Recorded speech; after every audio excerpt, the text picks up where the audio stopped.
Imagine a midnight hour when the house lies silent but inside. The air trembles with the quiet explosion of distance. A husband withdraws into his private storm of anger, while a wife sits in the corner, her tears falling without a word. This is not a simple quarrel. It is the collision of two inner worlds.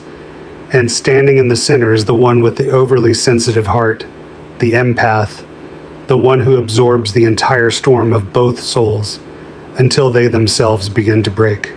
For Jung, extreme empathy is never only a gift, it can also become a curse. The overly sensitive person risks being swallowed by the collective unconscious, losing the boundary of the self, and being consumed by the darkness of another. A wife who is too empathic may feel every flicker of her husband's tension, but instead of observing it, she lets her own identity drown in it. Instead of recognizing this is his anger, she carries it as though it were her own. This is the ego projection Jung warned us about, the fragile self that cannot distinguish what belongs to it and what belongs to another. In marriage, this confusion transforms love into chains, leaving the empath to live in constant fear of divorce, as if it were destiny itself. Yet, even in this shadowed place, Jung points toward a path: individuation, the turning inward, the courage to face the hidden parts of oneself, and the discipline to separate one's own truth from borrowed emotions. When that transformation begins, empathy is no longer a crushing weight. It becomes a power that heals. When Jung spoke of the shadow, he did not mean only evil or sin.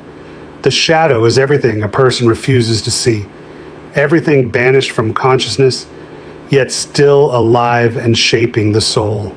For the empath, this danger is doubled.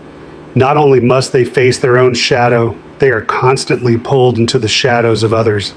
They feel their partner's wounds as though they were their own, and the marriage becomes an invisible battlefield, one side yearning for intimacy, the other suffocating under the loss of boundaries.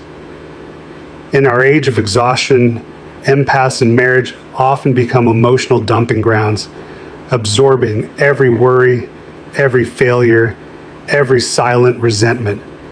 Gradually, they run dry, unable to sustain the warmth they once carried, and then they are blamed. You've changed. You're no longer the person I loved.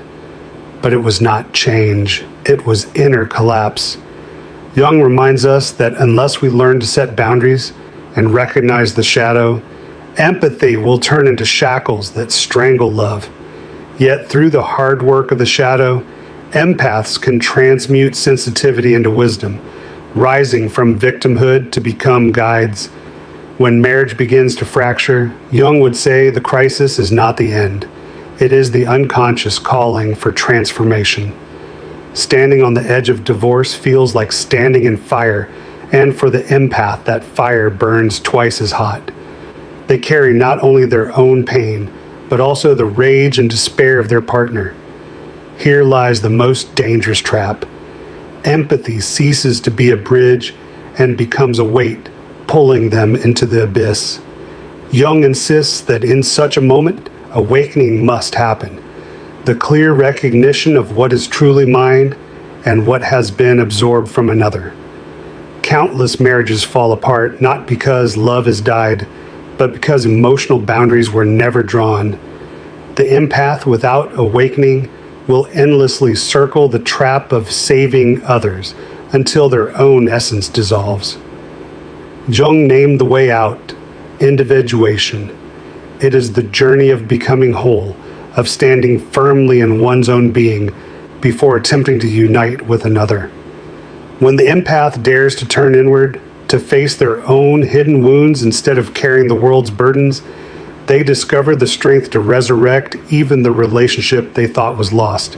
But notice this: the process of individuation that Jung spoke of is never an easy road. It is like stepping onto a dimly lit path where every echo from the past rises all at once. The empath, when they begin to realize they have been bound by the emotions of others, must face the painful truth that much of their life has never truly been lived for themselves. They have become a mirror reflecting their partner's pain, anger, and expectations, until they gradually disappear inside their own marriage. This, Jung says, is the very crisis through which the unconscious demands transformation.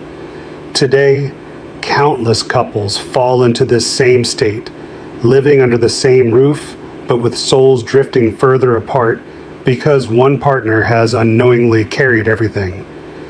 The empath feels drained like a cracked vessel that can never be filled.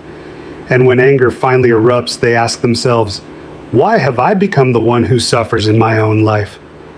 The answer, according to Jung, lies in the courage to face their own hidden shadow, the need to be loved, to be validated, that keeps them clinging to the role of the savior.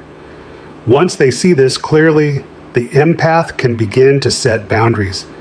No longer letting the emotions of others pour in endlessly, they learn to guard their energy, like a warrior who knows when to open the gate and when to close it.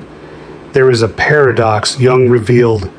The more an empath tries to save others, the more they abandon themselves. In marriage, this paradox is most visible. The overly sensitive partner often turns love into duty, and duty into endless sacrifice. They silently carry the pain, swallowing every small lie, every burst of anger, every heavy silence. But sacrifice ceases to be seen as love. It becomes a burden that drives the other further away. And when the bond finally begins to break, the empath panics as if the entire world is collapsing, because they have mistaken the role of rescuer for their entire identity. Jung called this the expansion of the ego through projection. When you believe you must hold on to another person at all costs, the unconscious is playing a dangerous game. Your fear of abandonment fuses with their image. The result is that you no longer love who they are. You cling instead to a reflection of your own inner emptiness. This is the knot that leads to marital breakdown. Yet in that darkest moment, the door to rebirth appears. If the empath dares to face the fear of abandonment as their own inner wound, they can break the chains of dependence and for the first time taste a love that is no longer bound by fear. Jung described rebirth not as a sudden blaze of glory, but as a painful and necessary passage. The empath, worn thin by fear and sacrifice, must turn inward to find the unshakable core of the self. This is not selfish withdrawal. It is the only step that frees them from the cycle. In marriage, the moment one partner dares to confront their deepest fears, the terror of rejection, the craving for approval, that is the moment they also give the relationship a chance to be reborn. And then the miracle unfolds. The relationship is saved, not because fear has been conquered, but because the foundation shifts to respect and freedom. So being an empath is not a curse. It is a gift, but only if you learn how to guard it, to use it for connection rather than destruction. When that happens, marriage is no longer a battlefield.